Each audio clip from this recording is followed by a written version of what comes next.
Hello everyone, आप सभी का स्वागत है मैग्नेट ब्रेन्स के शानदार यूट्यूब चैनल पर, जहां पर हम सभी लोग मिलकर आपको यानी कि हमारे प्यारे K-12 के बच्चों को, जो किंडरगार्टन से क्लास 12 वाले बच्चे हैं CBSE बोर्ड इंग्लिश मीडियम के, हम आपको प्रोवाइड कराते हैं इसी चैनल पर 100% free of cost high quality educational videos of every subject and chapter. आपके हर सब्जेक्ट का पूरा कोर्स एंड सिलेबस हम कंप्लीट कराते हैं वीडियोस के फॉर्मेट में।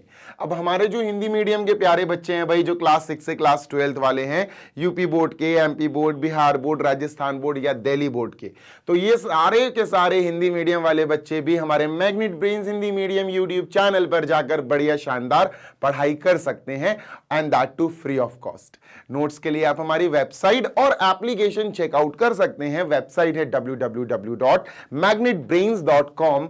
एप्लीकेशन गूगल प्ले स्टोर पे आपको इंस्टॉल करने के लिए मिल जाएगी। आपको क्लास 6 से class 12 English and Hindi medium all subjects के बढ़िया वाले पीडीएफ फॉर्मेट में नोट्स मिल जाएंगे डाउनलोड करने के लिए।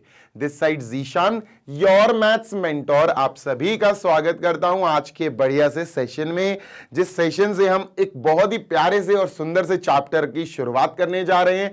चैप्टर का नाम होने वाला है बच्चा वेक्टर अलजेब्रा। बहुत इंपॉर्टेंट चैप्टर है दोस्त, क्योंकि वेक्टर अलजेब्रा के बाद आपका जो 3D ज्योमेट्री आने वाली है वो भी इसी से लगी हुई है। कहते हैं ना कि सर 12th क्लास में चैप्टर्स इंटरकनेक्टेड हैं। जैसे अगर मैं बात करूं कंटिन्यूटी एंड डिफरेंशिएबिलिटी की, यानी कि सर चैप्टर नंबर 5, अगर चैप्टर नंबर 5 आपने अच्छे से कर लिया, उसमें डिफरेंशिएबिलिटी अच्छे से सीख ली, तो नेक्स्ट चैप्टर अपना एप्लीकेशंस ऑफ डेरिवेटिव्स जो है वो आप अच्छे से कर पाओगे। ऐसे ही अगर आप चैप्टर नंबर 7 इंटीग्रल्स अच्छे से पढ़ लेते हो, इंटीग्रल्स की प्रॉपर्टीज अच्छे से पढ़ लेते हो, डेफिनेट इंटीग्रल्स पढ़ लेते हो, उसकी प्रॉपर्टीज अच्छे से जान लेते हो, तो आपको चैप्टर नंबर 7 के बाद जो आएगा चैप्टर नंबर 8 वो बहुत आसान लगेगा, जो कि है एप्लीकेशंस ऑफ इंटीग्रल्स। अगर चैप्टर नंबर 5 और 7, 5th बेटा कौन सा है एक्सक्यूज मी, डेरिवेटिव्स, और 7 कौन सा है, इंटीग्रल्स। अगर आपने वो दोनों चैप्टर्स अच्छे से कर लिए तो चैप्टर नंबर 9, यानी कि अपना कौन सा है चैप्टर नंबर 9, चैप्टर नंबर 9, हाँ यार 9 ही तो है, डिफरेंशियल इक्वेशंस, भाई बहुत बढ़िया तरीके से तुमको समझ में आ जाएगा।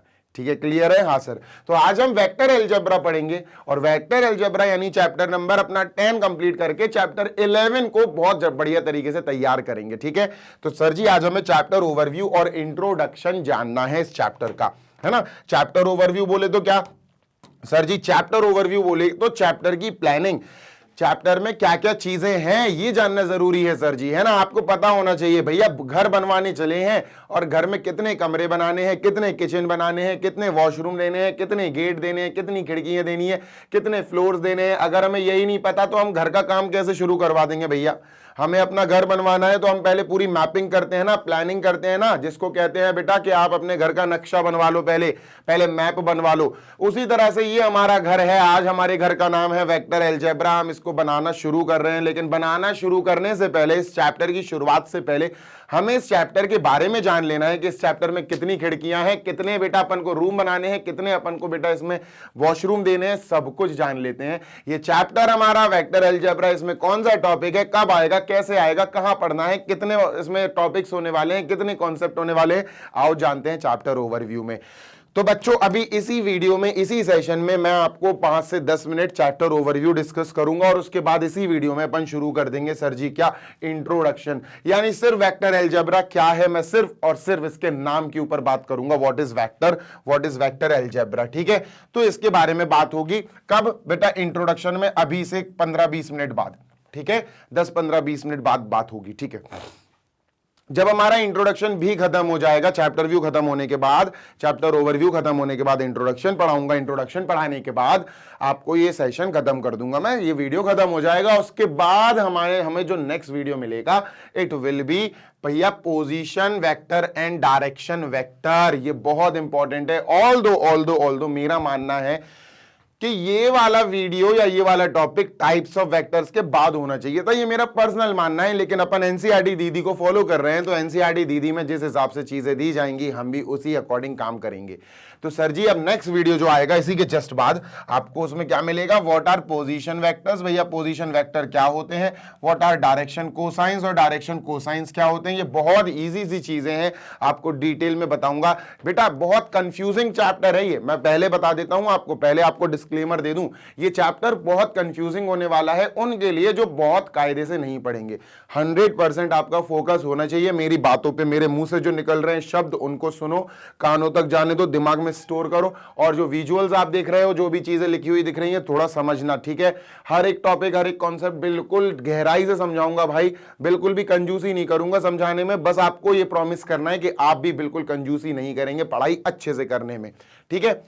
फिर जब आपको बेटा पोजीशन वेक्टर और डायरेक्शन कोसाइंस अच्छे से समझा दूंगा, then we will move on to types of vectors. और बेटा टाइप्स ऑफ वेक्टर्स में मैं आपको बता दूं 2-3 टॉपिक्स ऐसे हैं जो बहुत इंपॉर्टेंट है, जैसे अपना यूनिट वेक्टर है, कोलिनियर वेक्टर है, कोइनिशियल वेक्टर्स हैं। ये 3-4 चीजें तो इतनी इंपॉर्टेंट है भाई इस टाइप ऑफ वेक्टर्स में, क्योंकि इनसे रिलेटेड सीधे सीधे सवाल आते हैं भाई साहब। तो टाइप्स ऑफ वेक्टर को हल्के में मत लेना, ऐसा नहीं है सर। टाइप्स ऑफ मैट्रिसेस अपन ने पढ़ा था ना, याद करो, रो मैट्रिक्स है ना, column matrix, square matrix, zero matrix, याद आ रही है कुछ बात? Yes sir. Scalar matrix, diagonal matrix, उनके ऊपर भी बेस्ड क्वेश्चंस आते थे। ऐसे ही बच्चा यहां पर वेक्टर्स की बात हो रही है, टाइप्स ऑफ वेक्टर्स पढ़ेंगे, उन टाइप्स ऑफ वेक्टर्स को अच्छे से पढ़ेंगे, अच्छे से सीखेंगे, और इनमें 3 एक टॉपिक बहुत इंपॉर्टेंट आने वाले हैं, तो अच्छे से उनको भी समझेंगे, ठीक है।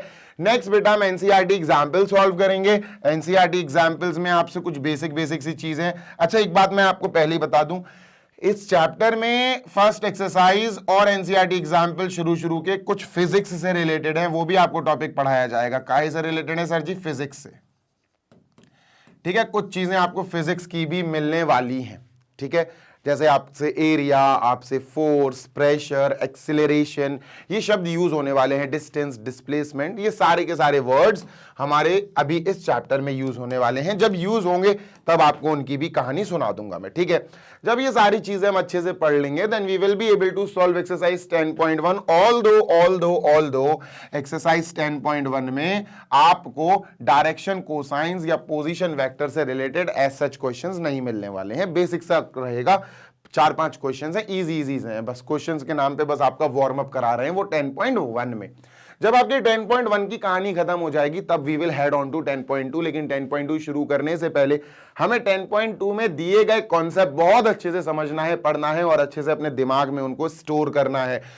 जो सबसे पहला हमारा कॉन्सेप्ट आने वाला है 10.2 का, वो क्या है sir ji? Addition of vectors. Sir ji vectors को हम ऐड कैसे करते हैं? बहुत इंपॉर्टेंट है दोस्त, बहुत इंपॉर्टेंट है, ये तो जान है भाई। ये समझ लो कि यहां से आपके वेक्टर्स का अलजेब्रा शुरू हो गया, यहां से 10.2 के शुरुआत से आपका वेक्टर्स का अलजेब्रा शुरू हो गया।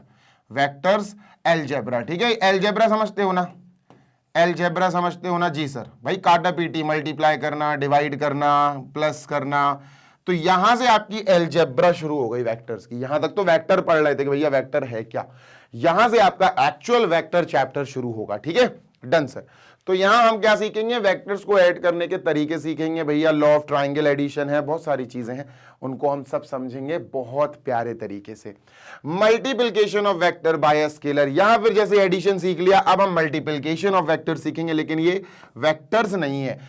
दो वेक्टर्स को आपस में कैसे मल्टीप्लाई करते हैं इसकी बात नहीं हो रही है, यहां बात हो रही है सर जी के एक वेक्टर लिया हमने, मल्टीप्लिकेशन ऑफ आ वेक्टर। बेटा आ वेक्टर है बाय अ स्केलर। अब ये स्केलर क्या है सब बताऊंगा, बस थोड़ा सा बेटा 5-10 मिनट रुक जाओ, सब कुछ बताऊंगा आपको। स्केलर क्या होता है, वेक्टर क्या होता है, आपकी क्लास 9th की फिजिक्स में घुस जाऊंगा और आपको चीजें याद दिलाऊंगा, अगर आपने अच्छे से पढ़ाई करी है क्लास 9th में तो, ठीक है। Sir ji component of a vector, भैया मार्क कर लो, मोस्ट इंपॉर्टेंट, बहुत ज्यादा इंपॉर्टेंट होने वाली है, ये बहुत ज्यादा इंपॉर्टेंट होने वाली है ये वाली वीडियो, तो ध्यान से सुन लो भैया, लिख लो इसको जल्दी से।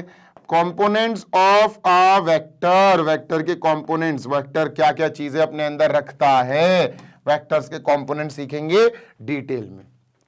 सेक्शन फॉर्मूला, जी हाँ यहां भी सेक्शन फॉर्मूला है, यहां सेक्शन फॉर्मूला है। क्लास 11 में जो चैप्टर है इंट्रोडक्शन टू 3D ज्योमेट्री, उस चैप्टर में ध्यान से सुनना बेटा, उस चैप्टर में डिस्टेंस फॉर्मूला था और अपना सेक्शन फॉर्मूला था, लेकिन सेक्शन फॉर्मूला कट हो गया था, आउट ऑफ सिलेबस हो गया था, तो अब नहीं है। लेकिन यहां आपको सेक्शन फॉर्मूला मिलेगा, ये अपन वेक्टर में पढ़ेंगे, लेकिन ठीक है, ये वेक्टर में पढ़ेंगे सेक्शन फॉर्मूला। जब हमारा बेटा कंपोनेंट्स हो जाएंगे, सेक्शन फॉर्मूला हो जाएगा अच्छे से, तब हम बढ़ेंगे आगे। इतना जल्दी से देख लो, I am just erasing this.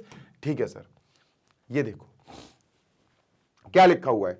जब एडिशन ऑफ वेक्टर सीख जाओगे, multiplication of a vector by a scalar सीख जाओगे, जब बेटा आप तीसरी चीज सेक्शन फॉर्मूला सीख जाओगे, तब आप एक्सरसाइज 10.2 को करने के लायक बन जाओगे दोस्त। You will be able to solve exercise 10.2।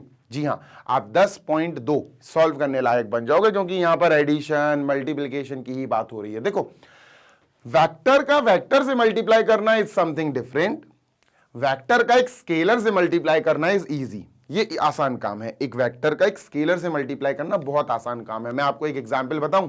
Ji sir, मैंने कहा कि एक स्केलर का मतलब है एक ऐसी चीज जिसमें सिर्फ नंबर्स होते हैं, जिसमें सिर्फ मैग्नीट्यूड होता है। जैसे मैंने कह दिया मेरी age right now I am 28 years old, तो मेरी एज जो है वो 28 ईयर्स ओल्ड है, तो 28 जो है वो मेरी एज के लिए मैग्नीट्यूड हो गया। ठीक है, for example I am 171 centimetre toll, तो मेरे हाइट में जो 171 जो नंबर मैंने यूज करा अपनी हाइट बताने के लिए, that is called as the magnitude. तो स्केलर ऐसी चीजें होती हैं जिनमें सिर्फ मैग्नीट्यूड भरा हो, सिर्फ मैग्नीट्यूड भरा हो। मैंने अपनी हाइट बताई, मैंने मैग्नीट्यूड ही तो बताया 171 सेंटीमीटर, है ना। तो 171 सेंटीमीटर, 171 मतलब मैग्नीट्यूड, मैंने कुछ और बोला ही नहीं। अब ये मत बोलना सर सेंटीमीटर भी तो बोला, अरे भाई यूनिट तो यूज करनी पड़ेगी ऑब्वियसली। तो स्केलर का मतलब होता है जैसे 2, -5 ऐसी चीज है, ठीक है, नंबर्स यानी मैग्नीट्यूड्स ओनली। तो अगर मैं तुम्हें याद दिलाऊं, हमने एक chapter number matrix 4 chapter number, वो तो डिटर्मिनेंट है, 3rd चैप्टर में हमने मैट्रिसेस के बारे में पढ़ा है कि भैया एक चीज हमने पढ़ी थी कि मैट्रिक्स का मल्टीप्लाई हमने स्केलर से सीखा था, इनटू ए स्केलर। याद करो, SCALAR, हाँ सर सीखा था।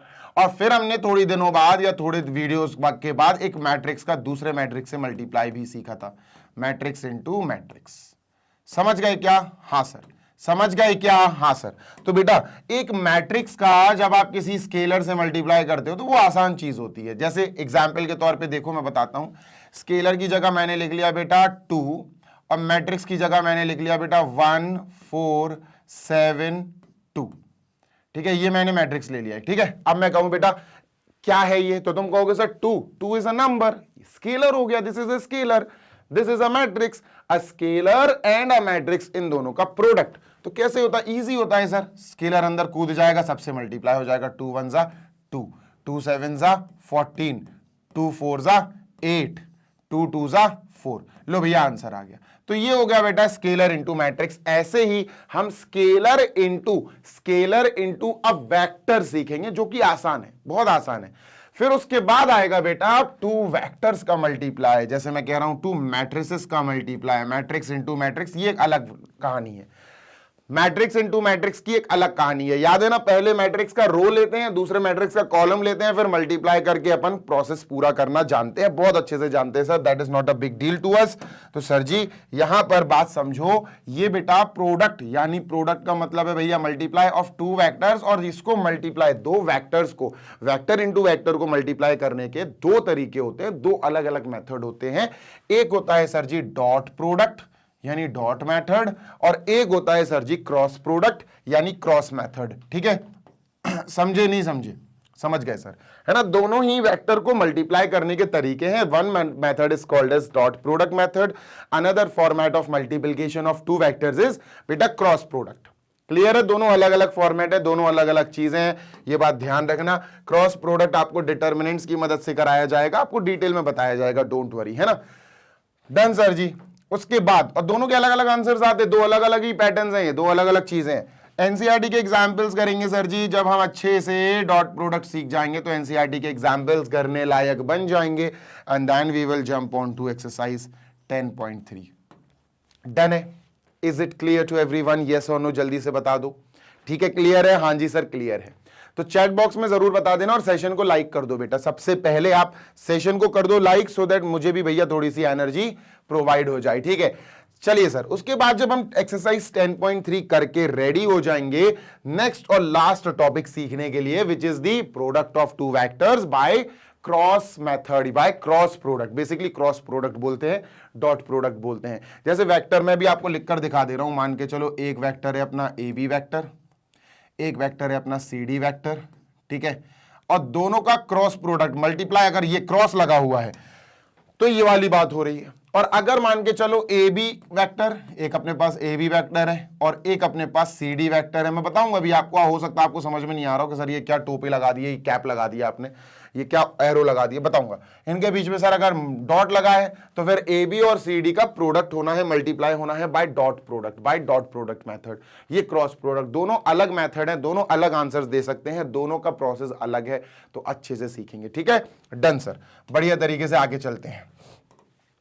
चलो दोस्त, उसके बाद जब हम अच्छे से क्रॉस प्रोडक्ट वाला मेथड सीख जाएंगे, हम कुछ एग्जाम्पल्स तैयार कर रखे हैं बेटा एनसीईआरटी ने हमारी प्रैक्टिस को बूस्ट करने के लिए, तो एनसीईआरटी के उन एग्जाम्पल्स को हम प्रैक्टिस करेंगे। We will target exercise 10.4, then 10.4 exercise में काफी क्वेश्चंस होने वाले हैं जो हमारे इस पर्टिकुलर कॉन्सेप्ट को और भी स्ट्रांग बनाएंगे। पर हमारा फिर चैप्टर खत्म हो जाएगा, फिर आपको पता ही है miscellaneous examples, miscellaneous questions, miscellaneous exercise and everything rest which is MCQs, MIQs and complete chapter revision. तो भैया कंप्लीट चैप्टर रिवीजन भी है, सब कुछ होने वाला है हमारे इस पर्टिकुलर चैप्टर का। समझ में आई बात? Yes sir. तो देखा जाए तो हमारे पास जो इंपॉर्टेंट टॉपिक्स है इस चैप्टर के, वो क्या है sir ji?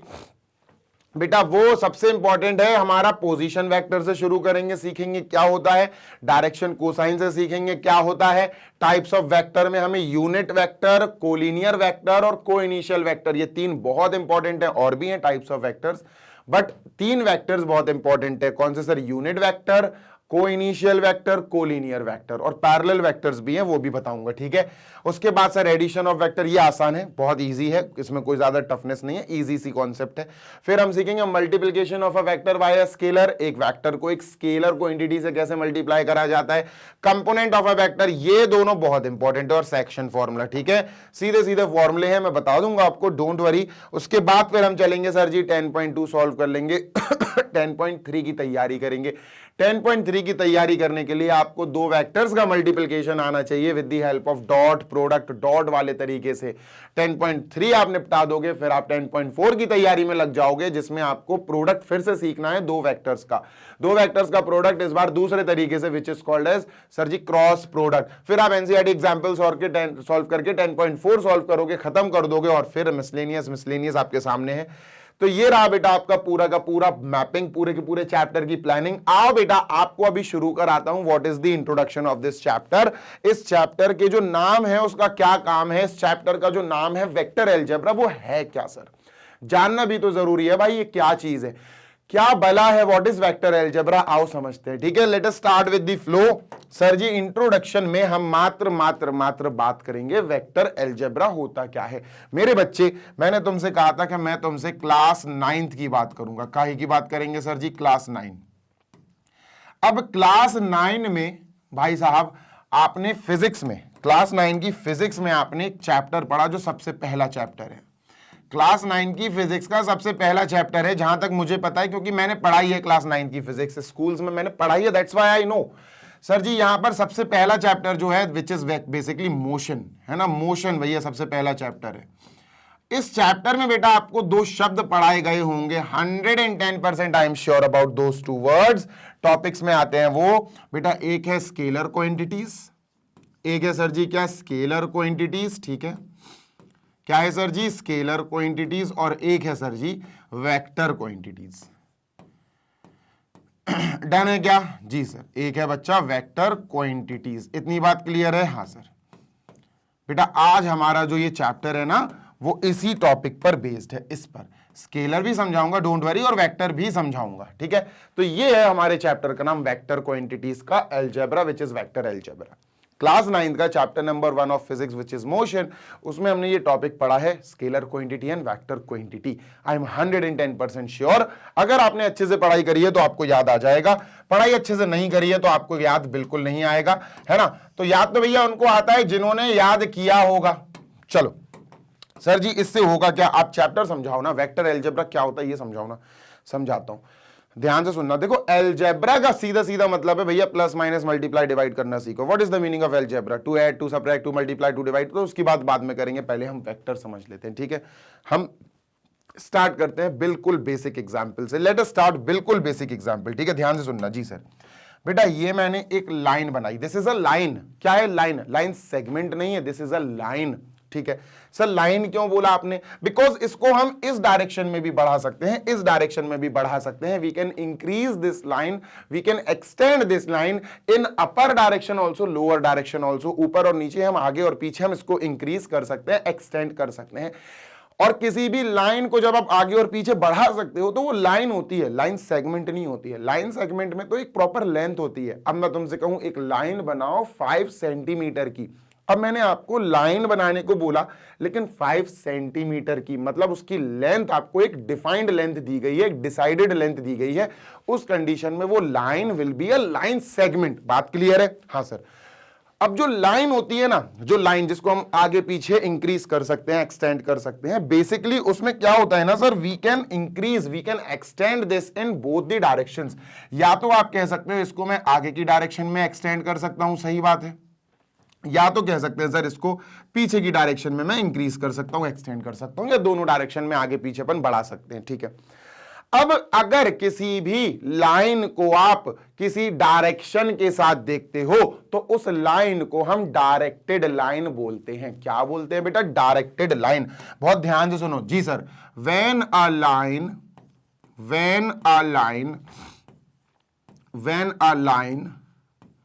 Is seen along a direction, किसी एक डायरेक्शन के साथ उस लाइन को अगर आप देखते हो, when a line is seen along a direction, comma, it is called as directed line. क्या sir? It is called as directed line. It is called as directed line. इसका क्या मतलब हुआ सर? मतलब आपने लाइन को एक डायरेक्शन के साथ देखा तो उसको हमने डायरेक्टेड लाइन बोल दिया, ठीक है। क्या बोलते हैं सर जी उसको? We call it as a directed line. बात क्लियर है? हाँ सर क्लियर है। तो डायरेक्टेड लाइन का मतलब आपको समझ में आ गया। वेक्टर पे ला रहा हूं बेटा, धीरे धीरे लाऊंगा ना, एकदम से हड़बड़ी में थोड़ी ना चल दूंगा भाई। गाड़ी भी स्लो स्लो स्टार्ट होती है ना, एकदम से भैया अपनी रेसिंग गाड़ी नहीं है कि बस एक्सेलरेटर दबाया और गाड़ी सीधा 100 पे आ गई। अब एक लाइन में हम डायरेक्शन किस तरह से देख सकते हैं? 2 तरह से देख सकते हैं। We can see direction by 2 methods. कैसे सर? मान के चलो इस लाइन का नाम है, ध्यान से सुनना जी सर, इस लाइन का नाम हमने दे दिया ए बी। इस लाइन का नाम दे दिया सर जी हमने ए बी, ठीक है। तो इस लाइन को हम 2 डायरेक्शन में देख सकते हैं। कैसे सर? देखो डायरेक्टेड लाइन को अपन 2 डायरेक्शन में देख सकते हैं। क्या हम कह सकते हैं सर ए से बी? क्या बोल सकते हैं? ए से बी।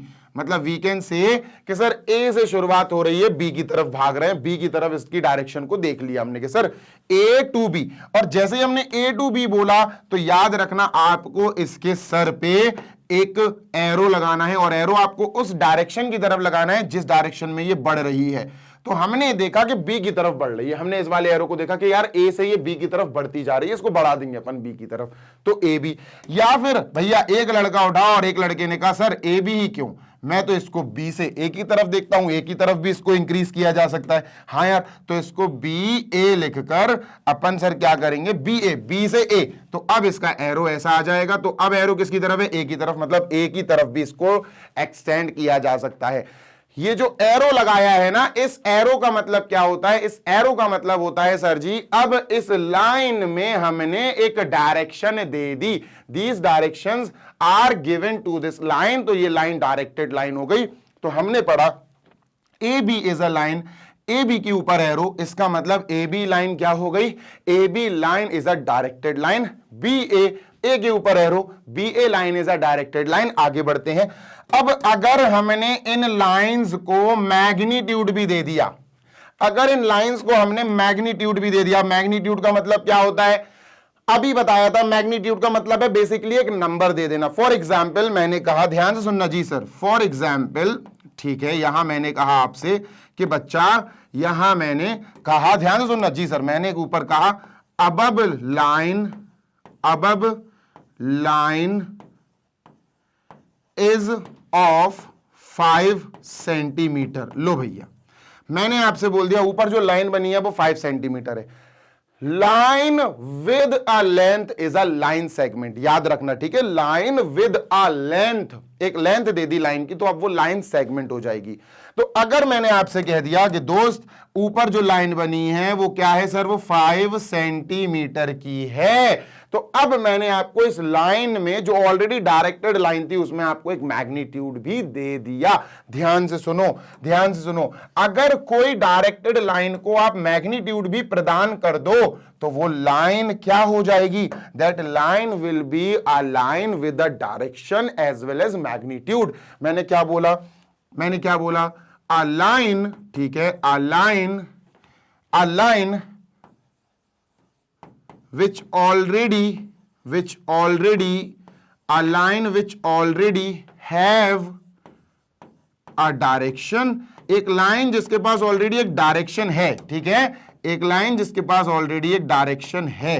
कौन सी डायरेक्शन है सर जी, या तो आगे की डायरेक्शन, भाई ऐसी डायरेक्शन होगी बी की तरफ बढ़ गई, या फिर बी से ए की तरफ। दो डायरेक्शन में हम इस लाइन को देख सकते हैं, ए बी या फिर B A. A line which already have a direction is now given some magnitude also, is now given some magnitude also, is now given some magnitude also। अब उसको आपने एक मैग्नीट्यूड भी दे दिया। मैग्नीट्यूड बोले तो 5 centimetre, 5 is a number is basically a magnitude, ये आपने एक मैग्नीट्यूड उसको दे दिया, है ना। डन है, हाँ सर बिल्कुल डन है। A line which already have a direction is now available with some magnitude. और एक चीज बोल रहा हूं मैं लाइन को, एक चीज जिसके पास डायरेक्शन के साथ साथ मैग्नीट्यूड भी हो, या मैग्नीट्यूड के साथ साथ डायरेक्शन भी हो, उस चीज को हम वेक्टर बोलते हैं। क्या बोलते हैं, therefore now this line is a vector. Now this line is a vector. तो यार वेक्टर बेसिक सी चीज है। क्या है वेक्टर? एक ऐसी क्वांटिटी है दोस्त, एक ऐसी क्वांटिटी है जिसमें हमें सर जी मैग्नीट्यूड के साथ साथ डायरेक्शन भी पता हो। डायरेक्शन के साथ मैग्नीट्यूड, मैग्नीट्यूड के साथ डायरेक्शन। इतना क्लियर है? हाँ जी सर इतना क्लियर है। ठीक है, आगे की बात कर लेते हैं सर। ठीक है, let us talk about the next topic. मतलब टॉपिक तो एक ही है, हमें यही इसी की बात करनी है, ज्यादा nothing else we have to talk about. ठीक है, तो एक काम करते हैं सर, इसको थोड़ा छोटा करके थोड़ा सा स्पेस बना लेते हैं। स्पेस का मसला तो हमेशा ही रहता है। ठीक है, चलो इसको यहां लाते हैं सर जी। ठीक है, ध्यान से सुनना जी सर। अब एक लाइन बनाई अपन ने, ठीक है सर, और इस लाइन को मैंने कहा ये लाइन क्या है सर जी, लेट अस से दिस लाइन इज एल। ठीक है, और इस डायरेक्शन में मैंने बोला ये लाइन एल जा रही है। ठीक है, डायरेक्शन इस डायरेक्शन में। ठीक है, तो इस लाइन एल के पास डायरेक्शन तो है। ठीक है सर, अब इस लाइन एल के पास डायरेक्शन में मैंने पता क्या किया, मैंने कहा यार ये लाइन यहां से स्टार्ट हो रही, फॉर एग्जाम्पल यहां से स्टार्ट हो रही, और ये लाइन फॉर एग्जाम्पल यहां तक जा रही है, और इन दोनों को अब मैंने नाम दे दिया, the name of the points R P and Q. अब आप जो इस लाइन को देखोगे वो लाइन क्या है सर, पी से क्यू। अब P से Q मैंने कुछ कह दिया कि सर इसकी जो लेंथ है यहां से लेकर यहां तक, फॉर एग्जाम्पल लेट अस से this is length P and Q, जो लाइन है PQ। हाँ सर, ये क्या है सर, लेट अस से for example this is 10 centimetre. Done sir, yes sir. तो अभी तुमको समझना पड़ेगा कि हमने इस लाइन की शुरुआत कहां से की, व्हाट इज द स्टार्टिंग। क्या Q से P है? नो, P से Q है सर। एरो देखो, एरो देखो, just watch arrow sir, arrow के अकॉर्डिंग काम करना है। एरो कहां जा रहा है? एरो जा रहा है सर P से Q। तो स्टार्टिंग पॉइंट क्या हुआ बेटा, P। जिस पॉइंट से आप किसी वेक्टर की या किसी लाइन की, वैसे वेक्टर ही बोलूंगा मैं, किसी वेक्टर की शुरुआत करते हो तो उस पॉइंट को क्या बोला जाएगा सर, स्टार्टिंग पॉइंट या इनिशियल पॉइंट। अपन क्या बोलेंगे सर, ये initial point. Please right it down, इसको इनिशियल पॉइंट ऑफ वेक्टर बोलेंगे। क्या बोलेंगे? Initial point. जहां तक गया, क्योंकि 10 सेंटीमीटर तो एक लिमिटेड भैया लेंथ है, तो कहीं ना कहीं तक तो जाएगा, तो ये क्या हो गया, फाइनल या टर्मिनल पॉइंट। फाइनल या टर्मिनल पॉइंट क्या बोला जाएगा, फाइनल या टर्मिनल पॉइंट। डन है क्या? हाँ सर डन है। ठीक है, डन सर, क्लियर है? हाँ सर क्लियर है। अब ये जो मैंने वेक्टर बनाया इसको रिप्रेजेंट कैसे करते हैं, how a vector is represented, how a vector is represented. Although यहां लिखकर मैंने दिखा दिया था आपको, how a vector is written, how a vector is written, कैसे लिखा जाता है, कैसे रिप्रेजेंट किया जाता है।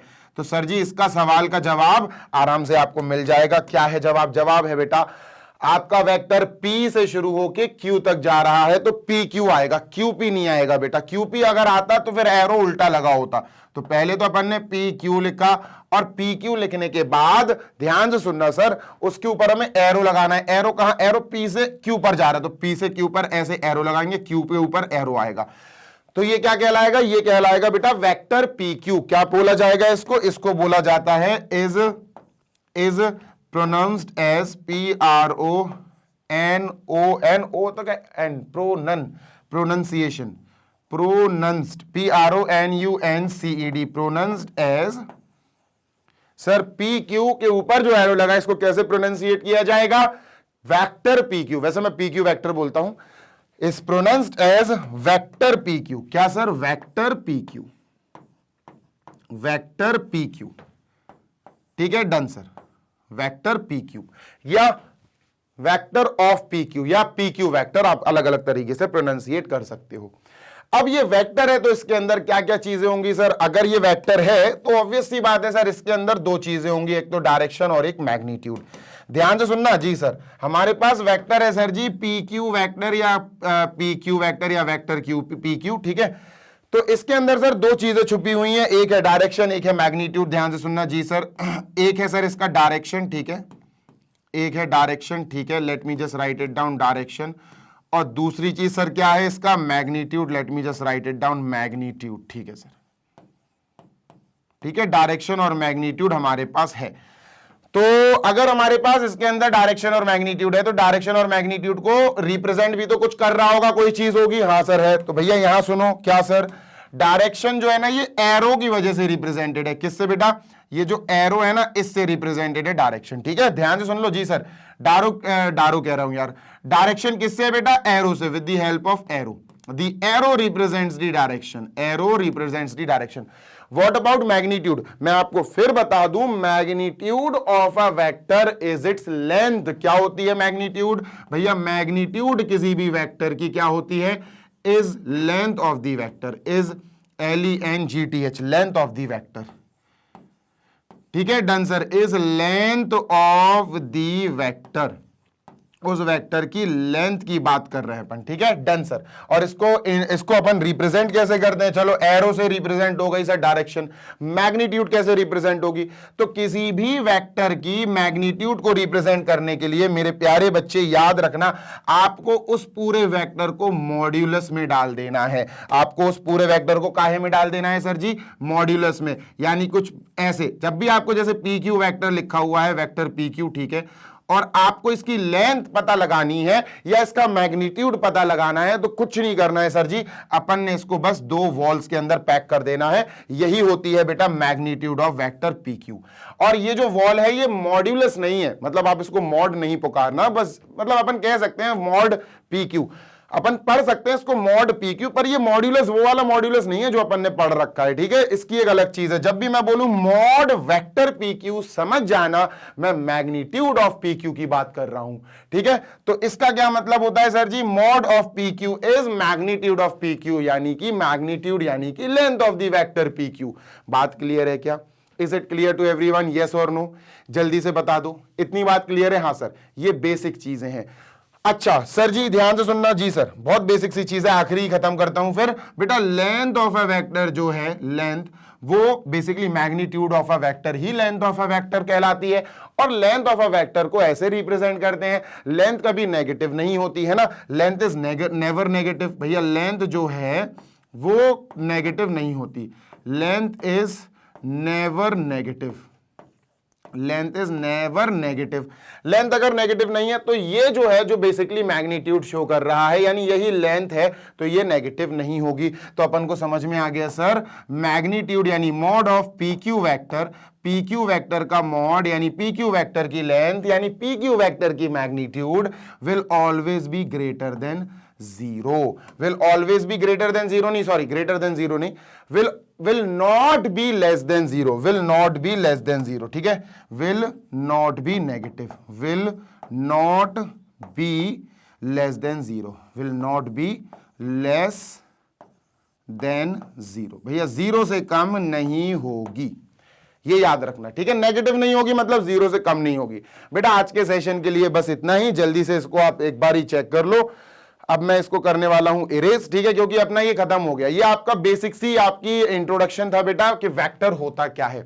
वेक्टर बेसिकली कोई भी क्वांटिटी हो, वेक्टर क्या होती है सर, वेक्टर कोई भी ऐसी क्वांटिटी है सर जिसके अंदर मैग्नीट्यूड यानी नंबर तो होगा ही होगा, साथ ही साथ डायरेक्शन भी होगी। जैसे मैं तुमको एग्जांपल्स देता हूं, ठीक है, ध्यान से सुनना। जी सर, मैंने तुमसे कहा बेटा, ब्लैंक स्क्रीन पर आ जाऊं, मैंने तुमसे कहा दोस्त कि तुम यहां पर तुम्हारा घर है, ठीक है, दिस इज योर होम, ठीक है, डन सर, बिल्कुल डन। तुम क्या गए, ध्यान से सुनना जी सर, तुम यहां से चल के, यहां से चल के, ऐसे चल के, ऐसे चल के यहां आ गए, ठीक है। अब मैंने तुमसे कहा बेटा ये तुम्हारा स्कूल है, तुम स्कूल आ गए। ये तुम्हारा क्या है सर जी, ये स्कूल है, तुम स्कूल आ गए, ठीक है, SCHOOL, ठीक है। अब तुमसे कहा गया बताओ डिस्टेंस क्या है, तो तुम डिस्टेंस काउंट करोगे सर, 100 मीटर, 200, 300, 400, 500, 600, 700, 800, 900, 1000, सर 1 किलोमीटर हमारा डिस्टेंस है। या मान के चलो पूरा यहां से साइकिल चला के तुम आए और स्कूल तक आए, तो टोटल डिस्टेंस जो तुमने कवर किया, यस सर, जो डिस्टेंस तुमने कवर किया वो क्या है सर जी, वो डिस्टेंस मान के चलो फॉर एग्जांपल सर 3 किलोमीटर दूर पड़ा मुझे मेरा घर से स्कूल। अब मैंने कहा यार एक काम करो ना, शॉर्टकट ढूंढ लो कोई। अब तुमने कहा सर कैसे ढूंढ लूं शॉर्टकट, तो शॉर्टकट मुझे समझ में आया यार, एक सीधा सीधा अगर मैं तुमसे कहूं शॉर्टेस्ट डिस्टेंस क्या है इन दोनों पॉइंट्स के बीच में, तो तुमने एक सीधी लाइन बना दी, तुमने सीधी लाइन बना दी। मैंने कहा शॉर्टेस्ट डिस्टेंस बताओ इन दोनों पॉइंट्स में, इन दोनों भैया इसके घर और इसके स्कूल के बीच जो सबसे ज्यादा शॉर्टकट वाला रास्ता हो वो बताओ। तो सर ये है शॉर्टकट वाला रास्ता, ये जो अभी मैंने हाईलाइट किया आपके सामने, यहां से लेकर यहां तक डायरेक्ट व्हाइट कलर की लाइन जोड़ दो। अब मैंने क्या करा, यहां से जोड़ना शुरू करा और इस डायरेक्शन में गया मैं, है ना। अगर मैंने आपसे पूछा शॉर्टेस्ट डिस्टेंस बताओ होम से लेकर स्कूल तक, तो आपने होम से लेकर सीधी लाइन बनाई स्कूल तक और आपने इस डायरेक्शन में बनाई। क्या मैं अगर मैं आपसे कहूं कि बेटा शॉर्टेस्ट डिस्टेंस बताओ क्या होगा, या शॉर्टेस्ट शॉर्टकट बताओ, शॉर्ट रास्ता, तो क्या आप ऐसे बताओगे सर ये, तो यार ये कहां जा रहे हो, स्कूल तो वहां है, क्या आप ऐसे बताओगे सर ये, नहीं सर। आप क्या करोगे, आप बेटा एक पर्टिकुलर डायरेक्शन में चलोगे, आप एक पर्टिकुलर डायरेक्शन में चलोगे और आप बताओगे कि सर जी ये तो हमको 1.5 किलोमीटर ही पड़ा, ये तो हमको 1.5 किलोमीटर ही पड़ा। तो दो पॉइंट्स के बीच में जो सबसे छोटा डिस्टेंस होता है, शॉर्टकट होता है, उसको अपन डिस्प्लेसमेंट बोलते हैं। क्या बोलते हैं सर जी, डिस्प्लेसमेंट। क्या बोलते हैं सर जी, डिस्प्लेसमेंट। तो बेटा डिस्प्लेसमेंट के लिए आपने एक चीज नोटिस करी, क्या करी सर, एक चीज नोटिस करी कि डिस्प्लेसमेंट में हमें एक पर्टिकुलर डायरेक्शन को फॉलो करना पड़ता है। अगर होम से स्कूल जाना है तो आपको ऐसे ही जाना पड़ेगा, आपको ऐसे ही जाना पड़ेगा, क्योंकि आपको शॉर्टकट लेना है, शॉर्टेस्ट डिस्टेंस ढूंढना है, तो आपको सीधी लाइन में जाना पड़ेगा। You have to travel with this direction. तो सर जी एक बात समझ में आ गई क्या, कि डिस्प्लेसमेंट में हमें डायरेक्शन भी देखनी पड़ती है और मैग्नीट्यूड 1.5 किलोमीटर तो आता ही आता है। तो अगर हम डिस्प्लेसमेंट की बात करें तो सर डायरेक्शन विद मैग्नीट्यूड आया। डिस्प्लेसमेंट क्या है सर, एक वेक्टर क्वांटिटी है। डिस्प्लेसमेंट क्या है सर जी, एक वेक्टर क्वांटिटी है। क्या है, it is a vector quantity. जबकि डिस्टेंस नहीं है, distance is not a vector quantity, distance सिर्फ स्केलर क्वांटिटी है। स्केलर क्वांटिटी वो क्वांटिटीज होती हैं जिनको डायरेक्शन से कोई लेना देना नहीं होता है। मेरी एज 28 ईयर्स, तो भाई 28 ईयर्स मैंने डायरेक्शन देख के थोड़ी ना बताई कि ईस्ट में देख के बताऊं मेरी एज ईस्ट में 28 ईयर्स है। सर नॉर्थ ईस्ट में या नॉर्थ वेस्ट में या साउथ ईस्ट में कुछ और है, ऐसा थोड़ी ना होता है। एज बताने के लिए डायरेक्शन का क्या मायना, कोई मायना नहीं है, कोई मतलब नहीं है। तो ऐसी चीजें जिनको बताने में डायरेक्शन का इस्तेमाल ना हो उनको कहा जाता है सर जी स्केलर क्वांटिटीज। और ऐसी चीजें जिनको बताने में, जिनको डिफाइन करने में, जिनको एक्सप्लेन करने में आपको डायरेक्शन की सहायता लगे उनको बोला जाता है vector quantities. Direction and magnitude both. Force की बात करूं, मैं तुमसे कहूं कि बेटा एक ये बहुत बड़ा ब्लॉक रखा हुआ है, वुडन ब्लॉक, इसके अंदर बहुत सारा सामान भरा हुआ है। मैंने कहा इसको पुश करो, इसको पुश करो। अब ये क्यूबॉइडल बॉक्स है, क्यूबॉइडल बॉक्स है, क्यूबॉइड के फॉर्मेट में है, बड़ा बॉक्स है। अब तुम पूछोगे सर जी कहां पुश करूं, मैं इधर से पुश लगाऊं या मैं कह सकता हूं इस डायरेक्शन में पुश करूं या यहां से खड़े होकर इस डायरेक्शन में पुश करूं। तो यहां पर मैंने क्या पूछा कि सर जी पुश करना है पर किस डायरेक्शन में, डायरेक्शन ही नहीं बताई आपने। तो ऐसी चीजों में डायरेक्शन पूछ रहा हूं मैं, यानी कि इसमें वेक्टर की बात होगी। तो पुशिंग इज फोर्स, तो फोर्स क्या हुआ, वेक्टर क्वांटिटी, क्योंकि फोर्स में मैंने आपसे कहा कि भैया किस डायरेक्शन में फोर्स लगाना है ये तो बता दो, आपने तो कह दिया भैया पुश करो। अरे भैया पता चले मुझे पहुंचाना इस डायरेक्शन में है और मैं इसको पुश कर करके और पीछे ले आऊं तो तुम मेरी खोपड़ी फोड़ दोगे। समझ में आ रही है बात? तो इसीलिए बेटा मैं ध्यान से चीजें सोच के काम करना पड़ेगा। Force is a vector quantity, क्योंकि फोर्स पता हमें होना चाहिए कि भैया फोर्स लगानी है, ठीक है 20 न्यूटन का फोर्स लगाना है, पर कहां किस डायरेक्शन में, ईस्ट में, वेस्ट में, सर ऊपर ले जाना है, नीचे कहां पुश करना है ये तो बताओ, है ना। तो फोर्स डायरेक्शन के साथ काम करती है, force is a vector quantity, right. I hope कि आपको ये बातें समझ में आ गई होंगी। स्क्रीनशॉट सामने से जल्दी से ले लो बेटा। अब करते हैं इसको जल्दी से अपन ओवर एंड आउट। ठीक है, सेशन खत्म हो गया है एंड आई होप आपको मजा आया होगा। वेक्टर क्वांटिटीज क्या होती हैं मैंने इसके बारे में 20 मिनट बात कर ली है। अच्छा लगा हो सेशन तो लाइक जरूर करना, अपने फ्रेंड्स के साथ बढ़िया तरीके से शेयर कर देना वीडियो को, सो दैट मैग्नेट ब्रेन्स के द्वारा जो पढ़ाया जाता है, जो भी चीजें पढ़ाते हैं, जो भी चीजें क्या यार सब कुछ पढ़ाते हैं हम, है ना। K-12 यानी किंडरगार्टन से लेकर class 12 CBSE board English medium के सारे बच्चों को बढ़िया भरपूर वाली पढ़ाई हम प्रोवाइड करते हैं ऑफ ऑल सब्जेक्ट्स। इसी के साथ बेटा हिंदी मीडियम वाले जो बच्चे हैं उनको भी हम पढ़ाते हैं, मतलब हम नहीं, हमारी हिंदी मीडियम की टीम है, separate team which is doing the great job. वो भैया क्लास 6 से class 12 UP board, MP board, Bihar board, Rajasthan board और दिल्ली बोर्ड के बच्चों को शानदार तरीके से बहुत क्वालिटी वाली पढ़ाई प्रोवाइड करा रहे हैं on magnet brains Hindi medium YouTube channel. 6 to 12 UP, MP, Bihar, Rajasthan और दिल्ली बोर्ड के बच्चों को। नोट्स के लिए हमारी वेबसाइट ऑलवेज ओपन है आपके लिए, विच इज www.magnetbrains.com। ऐसी दिखेगी वेबसाइट, ठीक है। और बेटा ऐसा दिखेगा हमारा एप्लीकेशन गूगल प्ले स्टोर से इंस्टॉल किया जा सकता है बढ़िया तरीके से। अगर आपको नोट्स डाउनलोड करना है तो वेबसाइट और एप्लीकेशन दोनों ही मौजूद है, आप डाउनलोड करके बढ़िया तरीके से PDF फॉर्मेट में डाउनलोड करो और मस्त पढ़ाई करो। क्लास 6 से class 12 English and Hindi medium all subjects के बढ़िया वाले नोट्स हैं हमारे पास। जल्दी मिलेंगे, take care, happy learning, bye.